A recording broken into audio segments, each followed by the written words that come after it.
దేశంలో రైతు రుణమాఫీ చేయడం ద్వారా రైతాంగం పట్ల కాంగ్రెస్ పార్టీకి ఉన్న చిత్తశుద్ధిని వారు నిరూపించుకున్నారు. ఈరోజు ఈ వేదిక మీద నుంచి నేను గర్వంగా చెప్తున్నా, ఈ దేశ ప్రజలకు ఆహార భద్రత చట్టాన్ని తెచ్చింది కాంగ్రెస్ పార్టీ, విత్తన సబ్సిడీ ఇచ్చింది కాంగ్రెస్ పార్టీ, ఎరువుల సబ్సిడీ ఇచ్చింది కాంగ్రెస్ పార్టీ, వ్యవసాయ పనిముట్లకు సబ్సిడీ ఇచ్చింది కాంగ్రెస్ పార్టీ, ఉచిత కరెంట్ ఇచ్చింది కాంగ్రెస్ పార్టీ, రైతు రుణమాఫీ చేసింది కాంగ్రెస్ పార్టీ, రైతు బీమా పంటల బీమా తీసుకొచ్చింది కాంగ్రెస్ పార్టీ, రైతులు పండించిన పంటకు కనీస మద్దతు ద్వారా చట్టబద్ధత చేసి ఇవాళ రైతులను దళారులు మోసగించకుండా పండించిన పంటకు గిట్టుబాటు ధర ఇచ్చే చట్టాలను తీసుకొచ్చింది కాంగ్రెస్ పార్టీ. వారి వారసులుగా ఈరోజు రాహుల్ గాంధీ గారు మేము సెప్టెంబర్ 17, 2023 నాడు తుక్కుగూడ రంగారెడ్డి జిల్లాలో రాజీవ్ గాంధీ ప్రాంగణంలో శ్రీమతి సోనియా గాంధీ గారు 6 గ్యారెంటీలను ఇస్తే ఆ 6 గ్యారెంటీలను అమలు చేయడానికి నా సహచర మంత్రివర్గ సభ్యులందరూ కూడా సంపూర్ణంగా నాకు సహకారాన్ని అందించి అండగా నిలబడ్డారు. కాబట్టి ఈరోజు మళ్ళీ 6,198 కోట్ల రూపాయలు రెండో విడత రైతు రుణమాఫీ ఈ వేదిక మీద నిలబడి నేను చేయగలుగుతున్నాను. ఇది మా చిత్తశుద్ధి. మా చిత్తశుద్ధిని ఎవరు శంకించలేరు, మా ప్రణాళికల్ని ఎవరు ప్రశ్నించలేరు. అందుకే ఈరోజు ఇంత మంచి కార్యక్రమాన్ని ఆలస్యం చేయొద్దు. 2 వారాలు కూడా పూర్తి కాలే. జూలై 18, 2024 నాడు మొదటి విడత ₹1,00,000 వరకు ఉన్న వాళ్ళకి అందరికీ మొదటి విడతలో వాళ్లకు అప్పులు చెల్లించి ఇప్పుడు 0 నుంచి 1,50,000 వరకు ఉన్న రైతులందరికీ ఇవాళ ఈ గంటలో మనం వాళ్ళ రుణాలను మాఫీ చేస్తున్నాం.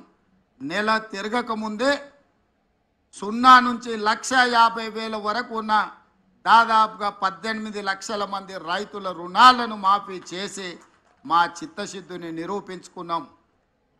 ఇక 0 నుంచి 2 లక్షల వరకు ఉన్న రైతు రుణమాఫీని ఆగస్టు నెలలో చేసి ఆగస్టు నెల రైతులకు దేశానికి ఎట్లయితే స్వతంత్రం వచ్చిందో, పరాయి పీడనలో విముక్తి కలిగిందో, బ్యాంకుల నుంచి అప్పు రుణ విముక్తులను చేసి స్వేచ్ఛ జీవులను రైతులను చెయ్యాలనేదే మా ఆలోచన.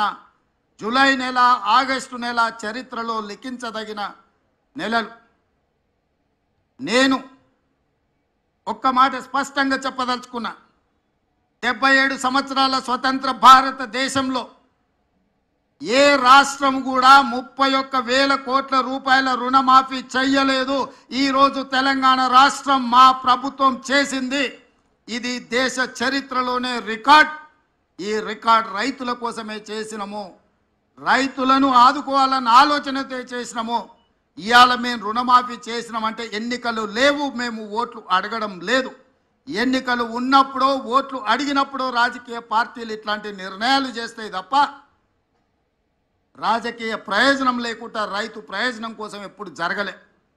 కానీ మేము రైతు ప్రయోజనానికే ప్రాధాన్యత ఇవ్వాలన్న ఆలోచనతో ఏ ఓట్లు లేనప్పుడు, ఏ సీట్లకు ఎన్నికలు జరగనప్పుడు ఈరోజు ఈ కార్యక్రమాన్ని తీసుకోవడం ద్వారా రైతులకు అండగా నిలబడతామన్న విశ్వాసాన్ని మేము కల్పించదలుచుకున్నాం. బ్యాంకర్స్ కూడా ఒక మాట, కార్పొరేట్ కంపెనీలు అప్పులు చేస్తే మొండి బకాయిలుగా మారితే చెల్లిస్తాం, 1 టైం సెటిల్మెంట్ చేయండి అని అప్పు 10 లక్షలు ఉంటే దాన్ని 3 లక్షలకే తగ్గించుకొని కుదించుకొని అప్పులు చెల్లిస్తుంటారు. కానీ ఇవాళ రైతుల ఆత్మగౌరవం దెబ్బ తినకూడదు అని చెప్పి మా బట్టి విక్రమార్క గారు మేము ఆలోచన చేసి మేము 1 టైం సెటిల్మెంట్ అడగలే, ఫుల్ టైం సెటిల్మెంట్ చేసినాం. మీకున్న మొత్తం 1 పైసా తగ్గకుండా మీ ఖాతాలు వేసినాం. ఇవాళ 7 లక్షల కోట్ల రూపాయలు రాష్ట్ర ప్రభుత్వం మీద అప్పుల భారం మోపినరు పోయిన ప్రభుత్వం. వారు చేసిన అప్పులకీడున్న పాత్రికేయ మిత్రులకు, నా సహచర శాసనసభ్యులకు తెలవాలి. 6 నెలల్లో మన ఆర్థిక మంత్రి బట్టి విక్రమార్క గారు పోయినాయన చేసిన అప్పులకు 43,000 కోట్ల రూపాయల మిత్తి కట్టిండయా. ఆయన చేసిపోయిన అప్పులకు తెలంగాణ రాష్ట్రాన్ని ఆయన తాకట్టు పెడితే ఆ తాకట్టును ఇడిపించడానికి ఈరోజు 6 నెలలలో బట్టి విక్రమార్క గారు పెన్షన్లు ఇచ్చిండు, ఫీజు రియంబర్స్మెంట్ చేసిండు, ఆర్టీసీ బస్సు ఆడబిడ్డలకు ఉచిత ప్రయాణం ఇచ్చిండు, రాజీవ్ ఆరోగ్యశ్రీ అమలు చేసిండు, 200 యూనిట్లు ఉచిత కరెంటు అందుబాటులోకి తీసుకొచ్చిండు, ఇందిరమ్మ ఇండ్లు కట్టడానికి అనుమతులు ఇచ్చిండు. ఇన్ని ఇచ్చి ప్రతి నెల 1వ తారీఖు నాడు ప్రభుత్వంలో పనిచేసే ఉద్యోగులకు 1వ తారీఖు నాడు ప్రతి నెల 5,000 కోట్ల రూపాయల జీత భత్యాలు చెల్లిస్తున్నాడు. ప్రభుత్వానికి పనిచేసి రిటైర్ అయిన ఉద్యోగస్తులకు పెన్షన్లు 1వ తారీఖు నాడు చెల్లిస్తున్నాడు. అంగన్వాడీ నుంచి ఆశా వర్కర్ల వరకు ఈ ప్రభుత్వం మీద విశ్వాసం కలిగేటట్టు ప్రతి నెల 1వ వారంలోనే వాళ్ళ జీత భత్యాలు చెల్లిస్తూ ఇన్ని కార్యక్రమాలను ఆగకుండా చూసుకుంటూ ప్రతి సమస్యను పరిష్కరించుకుంటూ ఒక్కొక్కటిగా అధిగమించుకుంటూ పోయినైనా చేసిన అప్పు 6 నెలల్లో 43,000 కోట్ల రూపాయలు చెల్లించి ఈనాడు రైతుల కోసం దాదాపుగా 12,500 కోట్ల రూపాయలు సరిగ్గా 12 రోజుల్లోనే చెల్లించి మా నిబద్ధతను నిరూపించండు. మా ఆర్థిక మంత్రి గారిని, వారికి సహకరిస్తున్న వారి సిబ్బందిని మనస్ఫూర్తిగా నేను అభినందిస్తున్నా.